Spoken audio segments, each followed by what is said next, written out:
que é depois para partilharmos o vídeo. Pronto, então, boa tarde a todos, mais uma vez. Como criar bons argumentos na escrita de resultados. Uma pergunta que eu gostava de conseguir responder, mas não é fácil de responder, mas já há pistas para isso, ok? O momento atual singular que nós passamos dá-nos alguns estados de agressividade,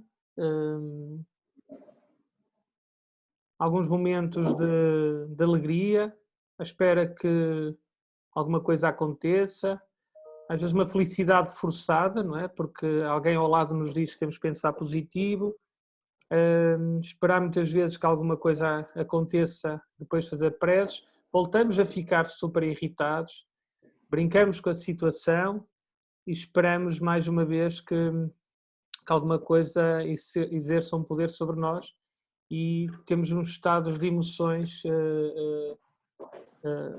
bastante diversos. Fazendo a analogia com a escrita académica, esta parte da argumentação, a sensação é a mesma. A sensação é, por vezes, algo que eu tento construir através de fontes de informação diferentes e que consigo passar estes estados todos de alegria, agressividade, vontade de atirar o computador para o lixo. Normalmente nós batemos no monitor, não, temos a sorte que não batemos no computador, mas sentimos estas emoções. Então, o tópico do nosso webinar, a qual eu agradeço a enorme volume de inscrições que nós recebemos, já começa aqui nesta apresentação, que é fazendo uma afirmação e sustentando-a. Quando eu trabalho com a escrita académica e necessito de pegar nos resultados, algumas pistas que nós vamos dar mais à frente, o investigador, o pesquisador, que é a terminologia usada pelos nossos colegas do Brasil, tem que partir de um pressuposto, ou tem que tentar criar algo dentro dele que lhe leva a questionar continuamente aquilo que ele pretende analisar, através dos resultados, através daquilo que ele faz, das recolhas de dados, das técnicas de análise. E partindo de alguma forma, ou partindo de um pressuposto, como se fossem os leitores de um artigo, de um relatório, de um capítulo de um livro que estivesse questionando. Então, vocês estruturam a apresentação como tivessem a ser questionados. Quando conseguem atingir este patamar, em que vocês preveem as perguntas dos leitores, de alguma forma o investigador, pesquisador, sustenta então estas afirmações em boas razões justificativas, que são as evidências. Okay? Todo o trabalho que vocês fazem na análise qualitativa, quando eu pego num texto, codifico o texto numa categoria, o que eu estou depois a fazer, posteriormente, é pegar no que eu coloquei numa categoria e usar no meu texto escrito, na minha escrita académica, na minha argumentação. Aquilo que o meu participante, o meu entrevistado me disse, é uma evidência daquilo que me ajuda, obviamente com alguns cuidados, a sustentar a minha afirmação. Por isso, a clareza descritiva, como diz aqui White, deve ser complementada com argumentação coerente. Que tipo de perguntas poderíamos formular neste contexto? Qual é o assunto? O investigador respondeu: afirmo que evidências tem, apresento como evidência, porque acha que a sua evidência sustenta a afirmação, então apresenta o seguinte princípio geral, também designado por fundamento, mas, e quanto às ressalvas, é importante compreender que as ressalvas permitem de alguma forma dar abertura para outro tipo de respostas, desde que não sejam exageradas, são bastante úteis e pertinentes na escrita académica. Está completamente seguro, só se, obviamente colocando aqui as condicionantes, não faz nenhuma ressalva, devo admitir que, ou existe a possibilidade de, então exatamente qual é a força da sua afirmação? Eu limito-a a este contexto, a este enquadramento. Então o que é que nós temos numa síntese argumentativa? São estas quatro palavras que nos vão acompanhar até ao final da apresentação. Nós temos uma afirmação, temos evidências ou justificações que sustentam a afirmação, temos um fundamento, ou seja, um princípio geral que explica porque acha que a sua evidência é importante para a sua afirmação, e depois surge algo que parece de menor importância, mas não é, que são as ressalvas que tornam as afirmações e as evidências mais precisas. Okay? Eu agora vou dar alguns exemplos sobre isto que eu estou a falar. Por exemplo, afirmação. Deve ter chovido ontem à noite. Qual é a evidência? Ou seja, acordaram de manhã e viram as ruas molhadas. Outra afirmação. Você deveria fazer um exame para saber se sofre de diabetes. Evidência. A leitura do glicómetro é de 200. E uma outra afirmação. A emancipação dos camponeses russos foi meramente simbólica. Evidência. Não melhorou a qualidade de vida diária. Ok? Neste contexto, estamos a falar só de duas dimensões das quatro que eu apresentei, e parece-me que quando se apresentamos dos elementos sem o outro, parece que se apresenta dados despropositados, ou seja, vocês afirmam algo, mas não sustentam ou não justificam porque é que deve ter chovido ontem à noite. Okay? Então, uma afirmação necessita de uma evidência. Quando vocês retiram o resultado, por exemplo, do WebQDA, como eu vou dar como exemplo, e afirmam algo sobre o que o participante disse, vocês têm que, de alguma forma, associar a afirmação à evidência, que é aquilo que o participante disse. Então temos o quê? A afirmação, evidência, e surge agora uma nova dimensão, que é o fundamento, que é o que liga a afirmação à evidência e porque é que aquilo ocorreu, porque é que a minha afirmação e a minha evidência seguem aquele caminho ou têm aquela ligação. Por exemplo, numa conversa casual, se estivéssemos numa conversa de amigos, não é? Eu poderia ter dito que deve ter chovido ontem à noite, ou seja, já estou aqui de alguma forma a colocar, já não estou com uma afirmação totalmente concisa daquilo que ocorreu, porque as ruas estão molhadas. Mas num texto académico, isso tem que ser salvaguardado. Porquê? Porque o simples facto de estarem as ruas molhadas deve-nos fazer acreditar que choveu ontem à noite. Por exemplo, há determinados locais em que as ruas são lavadas ao amanhecer, né? Então não choveu ontem à noite. Podia ter acontecido de existir uma conduta de água que tivesse arrebentado. Então, este fundamento, que é o princípio geral, que une a evidência das ruas molhadas com a afirmação sobre a chuva, é algo que nós assumimos como certo, mas em termos científicos ele tem que ser mais do que isso. Não é? Por isso, sempre que vemos uma evidência das ruas molhadas de manhã, podemos presumir, provavelmente, choveu na noite anterior. Okay? Então aqui já entramos numa alteração da afirmação que dá pistas que possam ter acontecido, as ruas possam estar molhadas por outro motivo. Outro exemplo, primeira parte, para ser mais fácil. Vocês realizaram um exame de sangue através de um aparelho de um amigo. Okay? O vosso amigo fez a leitura do aparelho, não é? Da dosagem de açúcar, e disse o seguinte: você deveria consultar o médico. Isto é uma afirmação, porque a leitura está indicando 200. Okay? Quase todos nós perguntaríamos porque é que 200 significa que deveríamos procurar o médico. Ou seja, ao fazê-lo estamos a pedir um fundamento. Okay? É o mesmo quando vocês afirmam ou retiram de uma análise de dados qualitativos, afirmam algo, ok? Pegam nas evidências que os participantes disseram, aquilo que vocês analisaram, por exemplo, de um vídeo, de uma imagem, mas a seguir tem que ter um fundamento, ou seja, um princípio que justifique e que ligue a esta evidência. Né?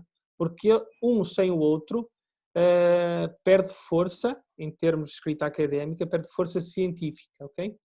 Por isso, o que é que estamos a fazer? Estamos pedindo um fundamento, um princípio que justifique, que liga a evidência dos entes no aparelho à afirmação que deveríamos consultar o médico, ok? Então entramos na quarta dimensão. Como eu disse, isto é um webinar curto para a dimensão ao que se poderia ser discutido, mas a ideia aqui é dar pistas e talvez, certamente para alguns de vocês, já não seja nada de novo. A quarta parte de um argumento consiste nas ressalvas, ok? Então as ressalvas limitam a certeza das conclusões, não é? A ciência já nos ensinou, tanto em abordagens quantitativas e qualitativas, que as verdades absolutas de há 20 anos, de repente, deixam de ser verdades absolutas, não é? Então há que ter algum cuidado, principalmente em abordagens qualitativas, limitar a certeza das nossas conclusões. Então as ressalvas, de alguma forma, ajuda, obviamente desde que não sejam exageradas, a transmitir para o nosso leitor que nós somos cautelosos e criteriosos, dando pistas que existe outra possibilidade de ter uma leitura diferente sobre as nossas afirmações. Por isso, eu tenho uma afirmação, posso ter entre a afirmação e a evidência ressalvas e mantenho na mesma ligação com o fundamento. Então, neste caso, como é que ficaria o exemplo? A leitura dos entes não é sempre um sinal de diabetes, não é? Neste caso, porque dependendo se eu de manhã tenho essa contagem alta, eu posso ter comido algo, neste caso poderia ser um doce, que tivesse interferido neste resultado. Então assim podemos avaliar a afirmação e a sua evidência com o alcance de algo usando as ressalvas. E neste caso ficaria, só para ler literalmente, a leitura dos entes é uma evidência, correto? É aquilo que mostra o aparelho. Portanto, deveria fazer um exame médico, é uma afirmação. Porque tanta glicose no sangue é um forte, é uma ressalva, é uma possibilidade, não quer dizer que seja, que você pode, não quer dizer que tenha, outra ressalva, ter diabetes. Diabetes é o fundamento. Se fosse um texto académico, vocês certamente falariam em algo que estiveram a ler teoricamente. Não é? É fundamento porque é que estão a afirmar, porque é que estão a afirmar e porque é que usam aquelas evidências. A menos que, é claro, você tenha acabado de comer um doce. Ok? Mais uma ressalva. Por isso, esta questão das ressalvas e a forma como lidamos com elas e a ligação que fazemos entre afirmações, evidências, fundamentos e ressalvas influencia, de alguma forma, o modo como os leitores nos julgam, não só os nossos argumentos, mas também a capacidade que nós temos em termos, enquanto investigadores, a capacidade mental, o nosso caráter. Por isso, boas razões e ressalvas ponderadas ajudam a convencer os nossos leitores que somos confiáveis.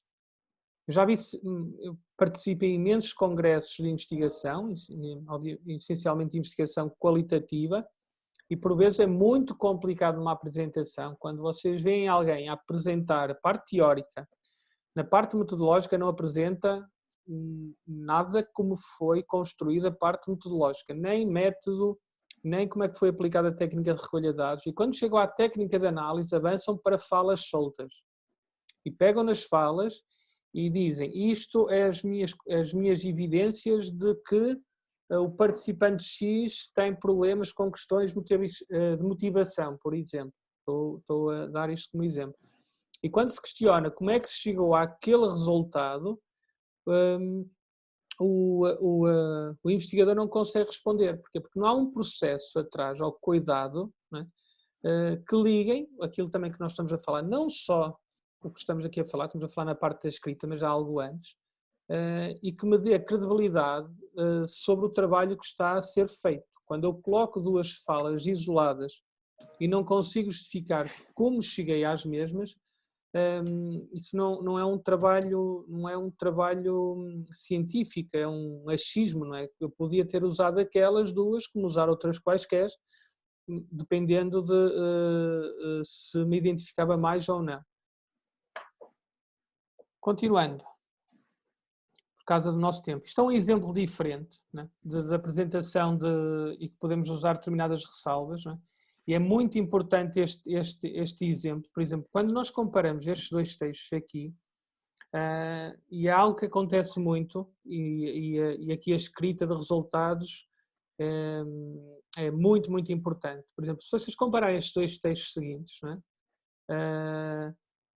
Acho que todos concluímos que no primeiro existe um maior apuramento da escrita, não é? E se olharmos e articularmos isto com projetos que eu vou acompanhando, eu poderia dizer que talvez fosse até mais fiel aos dados de análise, não é?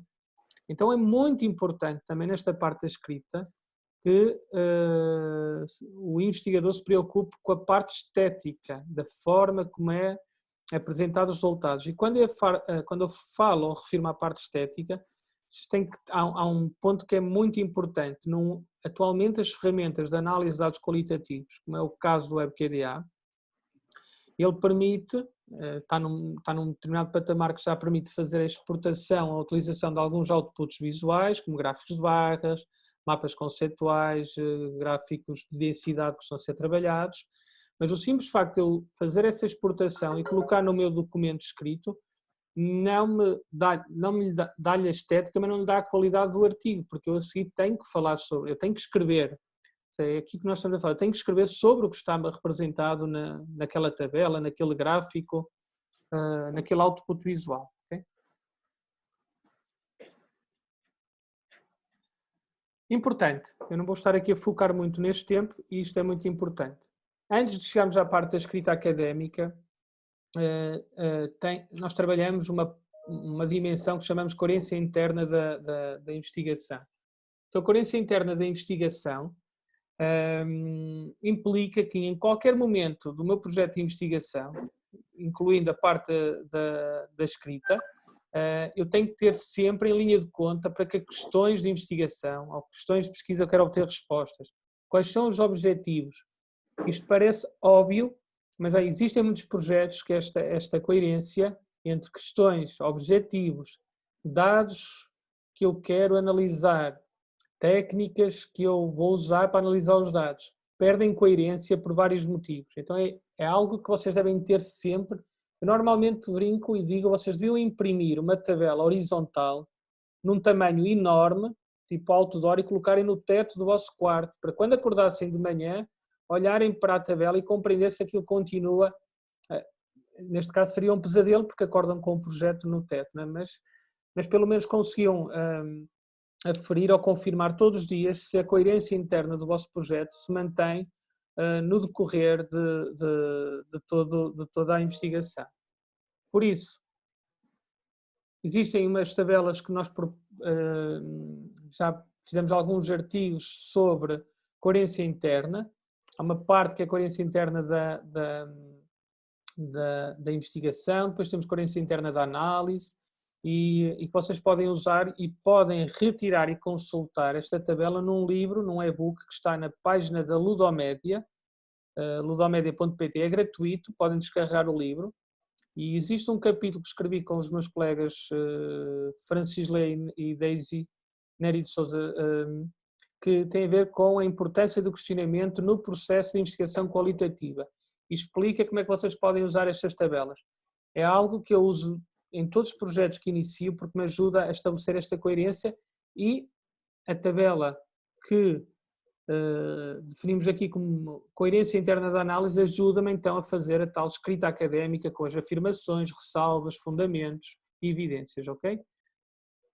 Quando chegamos à dimensão do WebQDA, a mim não me cabe falar aqui do WebQDA, nós brevemente teremos um curso só para explicar como é que vocês podem usar, já está disponível até esse curso, como é que vocês podem usar o WebQDA para a escrita de resultados, mas eu vou focar aqui num exemplo muito simples de um projeto, como é que eu, através de uma matriz de análise no WebQDA, posso retirar uma série de outputs para a minha escrita, e é bastante interessante como é que isto pode ser feito.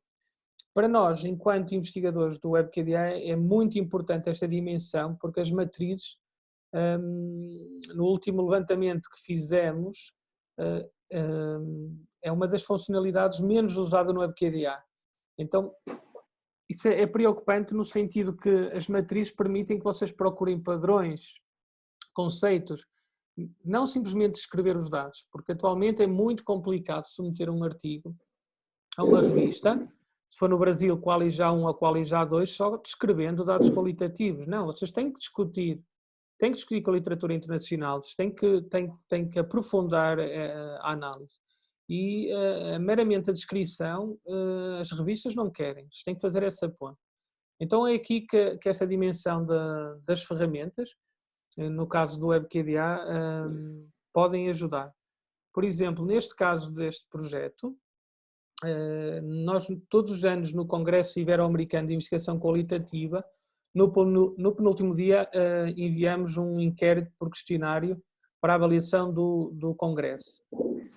A nossa ideia é obter respostas espontâneas, ou seja, se eu enviar no penúltimo dia, o participante já esteve envolvido na conferência, no evento durante 3 dias, se responderem entre 2, 3, 4 dias, que nem sempre acontece, teremos uma resposta espontânea que nos permite avaliar ou analisar, neste caso melhor, aquilo que nós temos que melhorar nas suas diferentes dimensões. E que dimensões são estas? Então, em 2019 tivemos 145 respostas,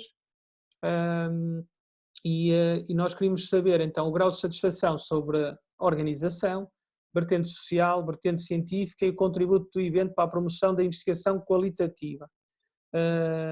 Tem perguntas abertas sobre aspectos positivos e negativos, neste caso menos positivos.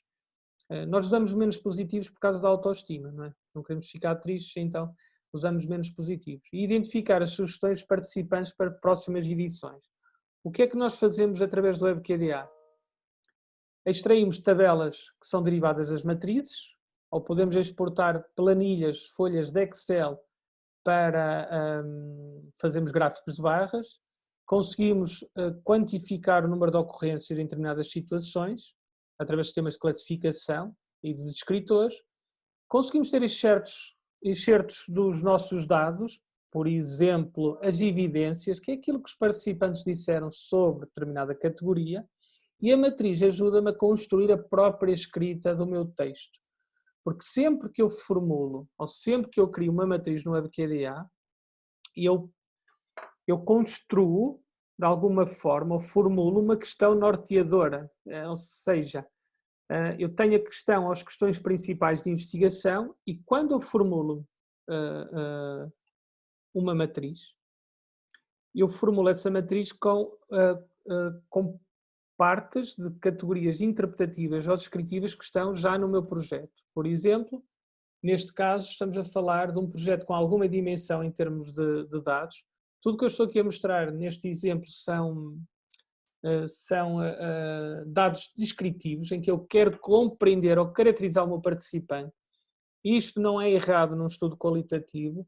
É muito interessante vocês cruzarem dados descritivos com dados interpretativos, porque eu a qualquer momento posso compreender se, por exemplo, as habilitações académicas dos participantes, se há diferenças sobre aquilo que eles se referiram mais no impacto do Congresso na investigação qualitativa. Então permite-me caracterizar e contextualizar até o meu leitor sobre os participantes que nós temos, não é?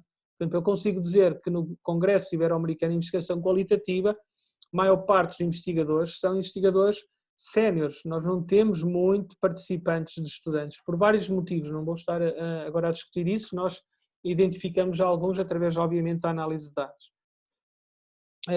Temos aqui um exemplo de uma matriz que é gerada. Eu posso cruzar as habilitações académicas com o impacto na investigação qualitativa usando, por exemplo, uma escala de Likert, porque não? Cruzo o dado descritivo com dado descritivo. Eu posso cruzar dado descritivo com dado interpretativo. E posso cruzar dado interpretativo com dado interpretativo. E posso usar isto em diferentes dimensões e tirar outputs, diferentes outputs para o meu relatório, para o meu artigo. Sempre que eu clico numa célula, do lado direito, vocês estão a ver que temos uma lista de evidências, não é? Que são as referências. Se eu quero saber o que é que um doutoramento, ou alguém com doutoramento concluído disse sobre porque é que ele disse que era bom, eu tenho que mergulhar e compreender isso, não é?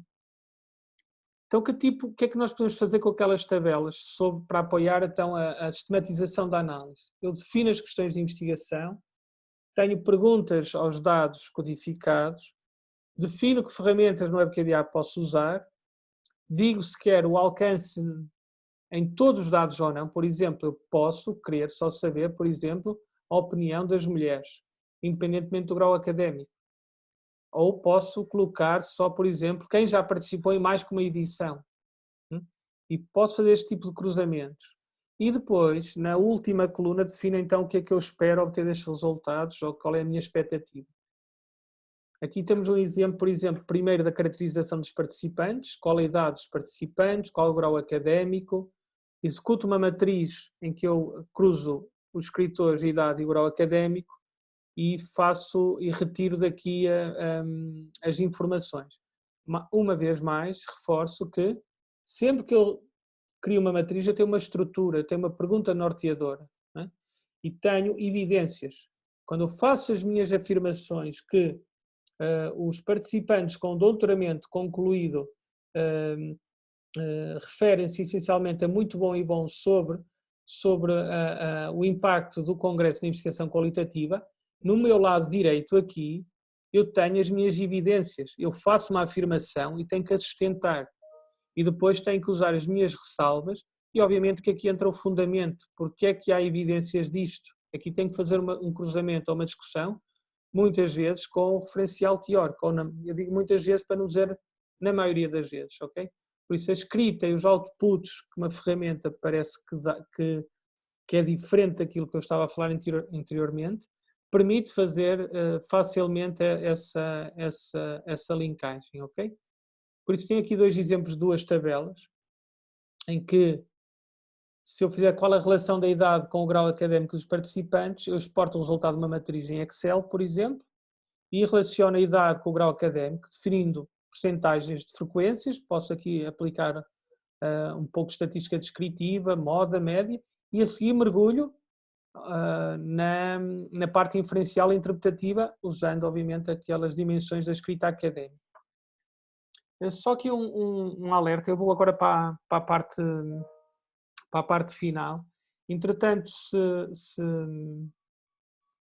se acabar os 40 minutos, voltem, quem quiser fazer questões ou colocar questões ou acabar de ver a apresentação, se eu entretanto não terminar, usem o mesmo link para voltarem a ter acesso, ok? Conselhos sobre a escrita no software antes de mostrar esta parte. Deixa-me só fazer aqui uma coisa que é importante.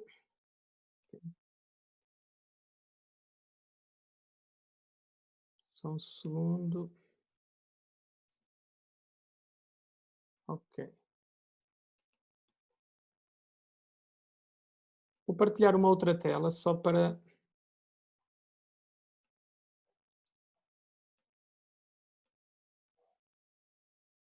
Estão a ver o WebKDA? Pronto, já mudei o meu ecrã.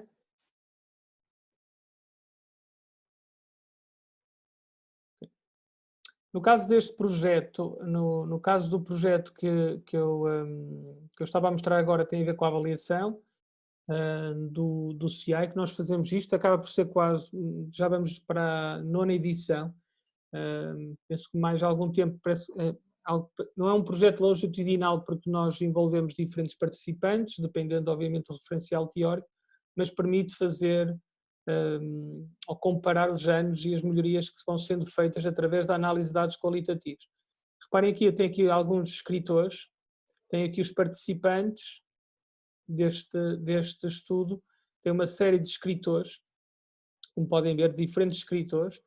Depois temos uma parte mais interpretativa que não está totalmente desenvolvida, ainda faltam trabalhar uma série de dimensões associadas à vertente científica, à vertente social, da organização, mas temos aqui uns primeiros levantamentos e a qualquer momento eu posso cruzar o que está aqui de forma interpretativa, posso cruzar com o que está aqui nos escritores.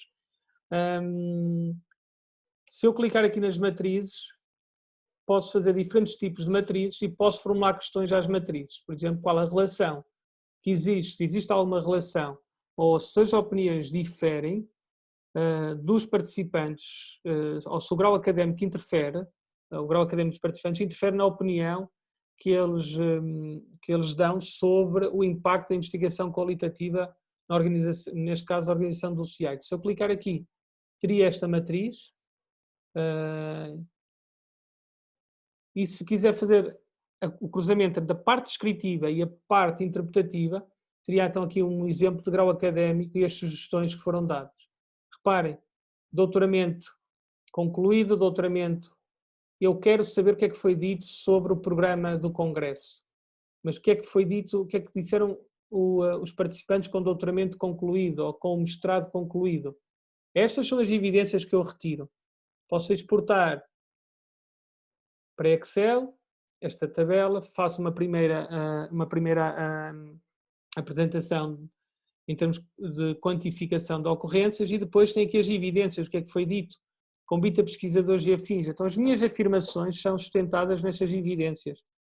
E quando eu chego à discussão, eu tenho os fundamentos e uso algumas ressalvas, porque muitas vezes, para generalizar conceitos, por exemplo, eu não, mesmo que eu definisse um modelo de categorias no Congresso Ibero-Americano, para eu poder generalizar um conceito, eu teria que transferir este modelo de categorias para um outro congresso, num outro contexto. A partir daí, talvez já falássemos de generalização analítica, não é? Em que eu já consiga não replicar, mas transferir e obter os mesmos resultados num outro contexto. Então é fácil fazer isto, como é fácil eu cruzar estes resultados através do mapa conceitual. Mas quando eu exporto este mapa conceitual para a minha escrita, eu tenho que falar sobre ele, eu não posso só ter isto, só colocar isto e esperar que, saber que quem não deu sugestões, doutoramento concluído, o que é que eles disseram, né? Está aqui o que é que eles disseram, doutoramento concluído. Então, todos estes outputs, ou tudo que a matriz nos proporciona, permite fazer aquilo que nós apresentamos na parte inicial, que está relacionado com a parte da argumentação e a escrita académica de resultados. Eu penso, Sónia, que eu agora sugeria sair do WebKDE e voltar a entrar, porque se abrimos agora perguntas não vai dar tempo para... Sim, penso que podemos dar uns minutos para toda a gente sair. Vamos encerrar e voltamos a entrar no mesmo link, ok? Certo.